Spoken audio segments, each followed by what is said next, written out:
라니맘닷컴의 후원으로 제작되는 11월 18일 통키뉴스 애플 소식부터 시작하도록 하겠습니다.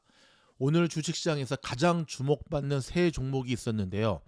바로 애플, 아마존, 엔비디아였습니다. 특별히 애플은 오늘 이르면 2025년, 올해 다 갔으니까 2021로 계산하면 3, 4, 5, 3년이네요. 2025년에 완전한 자율주행 전기차를 내놓을 듯이라는 블룸버그 통신의 보도 이후에 오늘 급등하는 모습을 보여주었습니다. 좀 살펴볼까요? 자, 아이폰의 제조업체 애플이 이르면 2025년께 완전 자율주행이 가능한 전기자동차를 내놓을 수 있다고 블룸버그 통신 18일 보도했습니다. 블룸버그는 익명의 관계자를 인용해 애플이 완전 자율주행에 다시 초점을 맞춰 전기차를 개발하는데 속도를 내고 있다고 전했습니다. 보도에 따르면 애플은 2014년부터 일명 애플카 사업을 추진하는 특별 프로젝트 팀인 프로젝트 타이탄을 운영해 왔습니다. 이거 뭐 애플의 그 전기차를 좀 공부하시는 분들은 다 아는 내용이죠. 자, 이 팀은 최근 몇 년간 조향, 가속에 초점을 맞춘 제한적인 자율주행차 모델과 아예 사람의 조작이 필요 없는 완전한 자율주행차 버전을 동시에 탐색해 왔는데요. 그런데 새로운 팀장인 애플워치 소프트웨어 부문 임원 케빈 린치의 지휘 아래에서 완전 자율주행 옵션에 집중하기로 했다고 이 관계자는 전했습니다. 즉 그전까지 이 팀을 이끌던 더그 필드라는 사람은 지난 9월 포드 자동차로 이적했습니다. 특히 애플은 최근에 자율주행 시스템을 뒷받침할 칩, 즉 반도체를 개발하는 주요 이정표에 도달했다고 한 관계자는 말했는데요. 애플카에 탑재될 이 프로세서 개발의 핵심적 작업이 상당 부분 완료됐다는 겁니다. 이 애플카 칩은 아이폰과 맥 등에 들어가는 프로세서인 애플 실리콘 개발팀이 설계한 것으로 자율주행 소프트웨어와 조율하는 작업도 이미 이루어졌습니다. 이 칩은 또 완전 자율주행을 관장하는 AI, 인공지능을 처리할 뉴럴 프로세서로 구성되어 있는데요. 이에 따라 애플은 곧 도로 테스트에 나설 전망입니다. 캘리포니아 차량국 DMB에 따르면 애플은 자율주행 실험용 렉서스 스포트 유틸리티, 즉 렉서스 SUV 69대를 보유하고 있다고 밝혔고요. 내부적으로 5년에서 7년 뒤로 잡았던 개발 일정을 더 앞당겨서 4년 뒤인 2025년 자율주행차를 출시한다는 목표를 세웠다고 합니다. 다만 이 일정은 여전히 유동적이라면서 이 목표를 맞추지 못할 경우에는 출시 일정을 연기하거나 미흡한 자율주행 능력을 갖춘 전기차를 내놓을 수 있다고 통신은 덧붙였다. 뭐 당연한 거겠죠. 반면 목표를 달성하면 애플카에는 운전대와 페달이 없고 차량 실내는 이런 특성에 맞춰 설계될 전망이고요. 다만 비상시에 운전자가 차량을 통제할 수 있는 모드를 장착하는 방안도 논의되고 있습니다. 애플이 논의한 옵션 중에 하나는 리무진 차량처럼 승객들이 차 양옆에 좌석에 앉아 서로를 마주보는 형태고요. 또 대형 아이패드와 같은 터치스크린식 인포테인먼트 시스템이 차량 중앙에 설치돼 승객들이 이를 통해 상호작용하도록 하는 디자인도 검토하고 있습니다. 이 차는 아이폰 같은 애플의 기존 기기 서비스와 긴밀히 통합이 되고요. 자동차 제조의 문외한인 애플이 자율주행 전기차를 만들려면 다른 업체와 손을 잡을 것으로 예상이 되는데 아시겠지만 한때 현대자동차와도 생산 협력이 논의되었고요. 그 다음에 중단됐고 뭐 닛산하고도 얘기하다가 중단됐고 뭐 여러 가지 있죠. 자, 애플은 이날 보도에 대해 블룸버그에 대한 논평을 거부했습니다. 블룸버그는 완전 자율주행이 몇 년 새 자동차 업계에서 쉽게 이룰 수 없는 성배가 됐다고 지적을 했고요. 한때 완성차 업체는 물론 구글, 테슬라, 우버 등 대형 정보기술 기업까지 뛰어들어 치열한 기술 개발 경쟁에 나서면서 이르면 2020년께 자율주행차가 상용화될 수 있다는 청사진과 목표가 제시됐지만 완전 자율주행까지는 여전히 갈 길이 먼 것으로 판명이 됐습니다. 프로젝트 타이탄 내부에서도 2025년 개발 일정에 회의적인 사람들이 있다고 블룸버그는 전했습니다. 자, 어떻습니까? 근데 놀라운 거는 애플의 발표도 아니고요. 블룸버그의 발표 하나 때문에 오늘 애플 주식이 이렇게 후끈 달아올랐다라고 하는 것. 자, 이것도 거품 아닌가요? 조금 좀 거시기 하네요. 하지만 어찌됐든 애플 주주분들한테는 반가운 소식이고요. 어느 정도 시장은 예상했던 일이었죠. 이미 테슬라에게 제일 처음 전기차를 내놓는 선두주자의 그걸 빼앗긴 이상, 그렇다고 한다면 어차피 전기차는 완전 자율주행이 성배잖아요. 좀 전에 말씀드렸던 대로. 그렇다면 이왕 늦은 거 가장 확실한 완전 자율주행차를 만들겠다라고 하는 게 애플이 갖고 있는 야심작입니다. 그래서 지금 그를 위해서 뭐 타이타닉 프로젝트라 그러죠. 지금 뭐 최선을 다하고 있는데, 어찌 됐든 뭐 아이폰도 잘 팔리지 않고 있는 요때 애플도 새로운 먹거리를 찾아야만 어, 애플 기업 자체가 뭐 어찌 보면 그쵸, 존재할 수 있는 서바이벌 게임이라고 할 수 있죠. 그런 면에서 애플 또한 전기 자동차, 특별히 완전 자율주행을 포기할 수 없다라는 사실을 기억하시면서 계속해서 여기에 대한 새로운 뉴스가 나올 때마다 업데이트 해드리도록 하겠습니다. 미국 노동자들이 주 4일제 요구에 대한 바람이 커지고 있습니다. 그렇다면 월화수목, 월화수목, 그러니까 월요일부터 목요일까지 또는 화요일부터 금요일까지만 일하겠다라고 하는 요구가 점점 커지고 있어요. 특별히 구인 대란에 퇴직 MZ세대 10명 중에 8명이 주 4일제가 좋다. 참 MZ세대는 돈보다는 그쵸, 본인의 각자의 삶을 좀 인조이하는 욜로에 많이 가깝죠. 자, 엔비디아 소식 하나 전해드릴까요? 오늘 전해드릴 소식이 상당히 많네요. 아시다시피 엔비디아가 실적 발표를 어제 장 끝나고 했는데 대박이었습니다. 뭐 이보다 더 좋을 수가 없었습니다. 실적도 좋았고요, 가이던스도 좋았고요, 뭐 비디오 게임도 좋았고요. 안 좋은 게 하나도 없었거든요. 그래서 오늘 엔비디아가 시장을 이끌고 있는 거죠. 반도체 종목이라고 생각을 했는데 아니네요. 메타버스 개발에 있어서도 엔비디아는 지난 4월 메타버스 개발을 위한 소프트웨어 옴니버스 엔터프라이즈를 출시를 했고요. 이 엔비디아 CEO죠, 젠슨 황, 가까운 시일에 메타버스가 하드웨어, 소프트웨어 양 부문에서 매출을 올릴 것이라면서 메타버스 분야의 성장은 자사 반도체 수요를 견인할 것이라고 밝혔습니다. 대박이죠. 이어 이제까지 봤던 가장 큰 그래픽 수요가 생기는 기회가 올 것이라고 덧붙였고요. 그래서 엔비디아는 오늘 종가 기준 시가총액이 7,292억 달러로 세계 8위에 올랐고요. 반도체 기업 중에서는 TSMC, 삼성전자 등을 제치고 몇 등? 1등. 1등 차지했습니다. 1등. 와우. 대박이네요. 대박이라는 말밖에는 드릴 말씀이 없는데 엔비디아 주주분들 다시 한번 축하드리고요. 그렇죠. 다시 한번 축하드리고요. 저희 미즈놀 A반의 주된 투자 종목이었습니다. 저희가 물론 급등하기 전에, 이번에 급등하기 전에 저희는 매수에 들어갔죠. 여러분 열공하면서 앞으로 계속 나갔으면 좋겠습니다. 종 한번 치고 미국의 로컬 뉴스 이어지도록 하겠습니다. 종. 자, 한인타운에서도 운전자를 미행한 뒤 강도 행각을 벌이는 팔로우홈 강도가 기승을 부리고 있습니다. 아무튼 잡으면 총살해야 돼요. 아무튼 블랙 프라이데이와 사이버 먼데이 등 연말 쇼핑 대목을 맞아 온라인 쇼핑 사기가 우려된다라고 합니다. 연방수사국 FBI는 유명 웹사이트의 주소나 디자인을 비슷하게 제작해 개인정보 입력을 유도하는 경우가 많다면서 항상 주의하라고 밝혔습니다.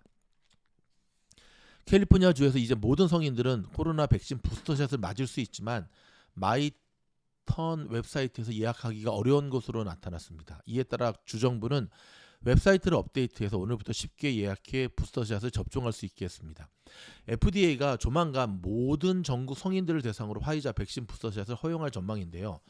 FDA가 추가 접종 대상을 전 성인으로 확대할 경우에 기본 접종을 마친 지 최소 6개월이 지난 성인은 모두 오는 주말부터 추가 접종을 받을 수가 있게 됩니다.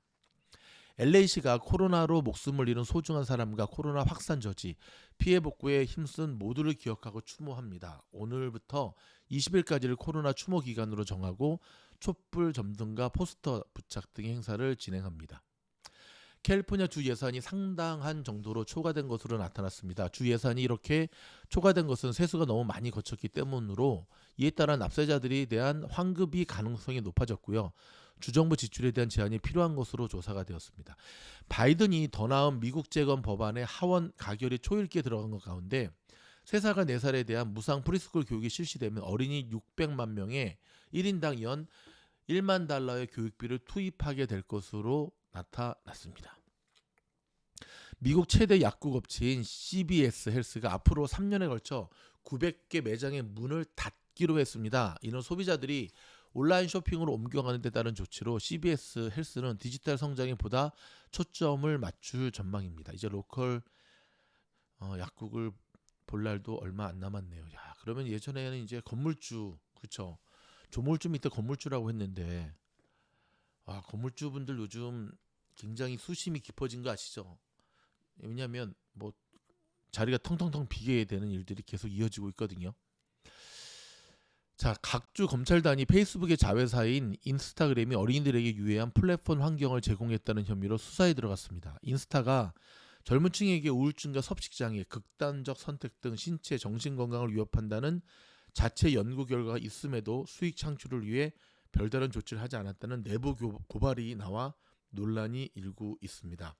미국이 전기차를 구입하면 최대 12,500만 달러의 세제 혜택을 제공하고 유지보수 비용을 절반으로 낮아지는 등 갖가지 혜택들이 쏟아질 것으로 보여 전기차 시대를 앞당길 것으로 예고하고 있습니다. 전국 실업수당 청구 건수가 26만 8천 건으로 7주 연속 감소했습니다. 오늘 시장을 올린 이유이기도 하죠. 심각한 인력난 속에 실업자 수가 계속 줄어드는 추세지만 지난주에 감소폭 둔화는 고용 회복이 정체기에 접어들었음을 시사한다는 분석입니다. 월가가 주목하는 억만장자 투자자 윌리엄 에크먼이 연방준비제도의 완화적 통화 정책을 불을 붙인 전형적 거품에 직면했다고 경고했습니다. 그러면서 빨리 금리 인상해라. 인플레이션 안 그러면 못 잡는다. 이런 얘기를 했거든요. 어떻게 생각하십니까? 상당 부분 좀 일리 있는 이야기죠. 자, 여러분 잠시 전하는 말씀 광고 듣고 돌아와서 오늘 시장을 간단하게 분석해 드리도록 하겠습니다. 자, 잠시만 기다려 주시기 바랍니다.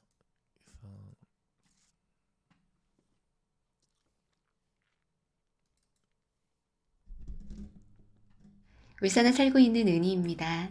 저는 미주놀이 처음 시작했던 1년 전부터 함께했던 찐팬이었는데요. 미주놀이 멤버십 영상을 통해서 매매 팁을 받고 있습니다. 감사합니다. 안녕하십니까. 저는 경남 양산에 살고 있는 김장헌입니다.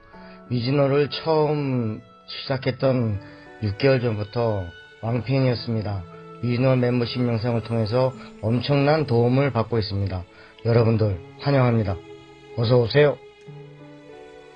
캘리포니아에서 살고 있는 50대 소피아입니다. 미즈놀과 함께 한 지는 4개월 정도 됐고요. 아무것도 모르는 저에게 주식을 제대로 할 수 있게 고기를 잡아주는 것이 아니라 고기 잡는 방법을 알려주는 미즈놀을 진심으로 추천합니다. 중국에 살고 있는 최현창입니다. 저는 미즈놀이 처음 시작했던 1년 전부터 함께 했고요. 그때부터 찐팬이 되어서 지금 멤버십 영상까지 같이 하게 되었는데요. 멤버십 영상을 통해서 아이들의 대학 등록금을 마련하기 위해서 도움을 받고 있습니다. 도움이 많이 됐고요. 정말 강추합니다. 경남에 살고 있는 이현입니다. 저는 미즈놀이 처음 시작했던 1년 전부터 함께했던 찐팬이었는데요. 미즈놀의 멤버십 영상을 통해서 미국 주식 시장에서 수익을 얻는데 많은 도움을 받고 있습니다. 강추합니다. 미국 뉴저지에 살고 있는 제시카입니다. 저는 미즈놀이 처음 시작했던 1년 전부터 함께했던 주린이 중에 주린이였습니다. 공부하는 채널 미즈놀의 멤버십 영상을 통해서 너무도 많은 도움을 받고 있습니다. 캐나다에 살고 있는 박정림입니다. 저는 미즈놀이 처음 시작했던 1년 전부터 함께하고 있는 찐팬인데요. 미즈놀 멤버십 영상을 통해 종목들을 추천받아 많은 수익이 나고 있으며 매일매일 주식 투자에 도움이 되는 비법들을 배우고 있어요. 미즈놀 멤버십 강추합니다. 런던에 살고 있는 제니스입니다. 저는 미즈놀이 처음 시작했던 1년 전부터 함께했던 찐팬이었는데요. 미즈놀의 멤버십 영상을 통해서 하락장에서도 정신줄 꽉 부여잡고 상승장에서는 포모하지 않는 도움을 받고 있습니다. 강추합니다.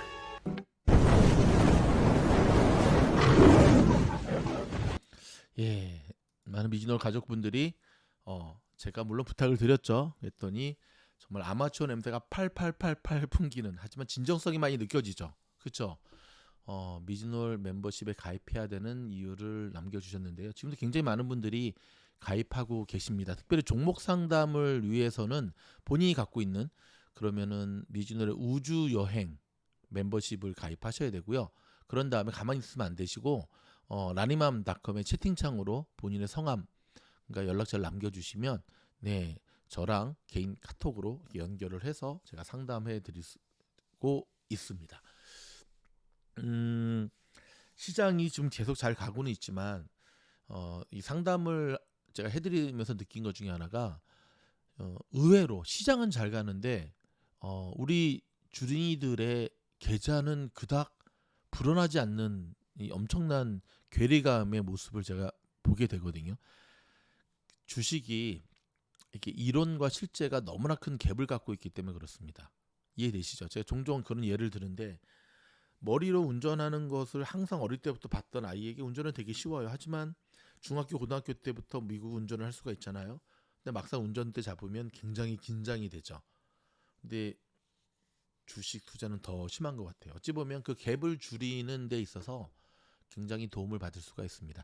자, 여기까지만 하고, 자, 오늘 시장 한번 볼까요? 지금 화면 보이시죠? 핀비지닷컴에 보면 다우는 마이너스 0.17, 나스닥 플러스 0.45, S&P 500 플러스 0.34.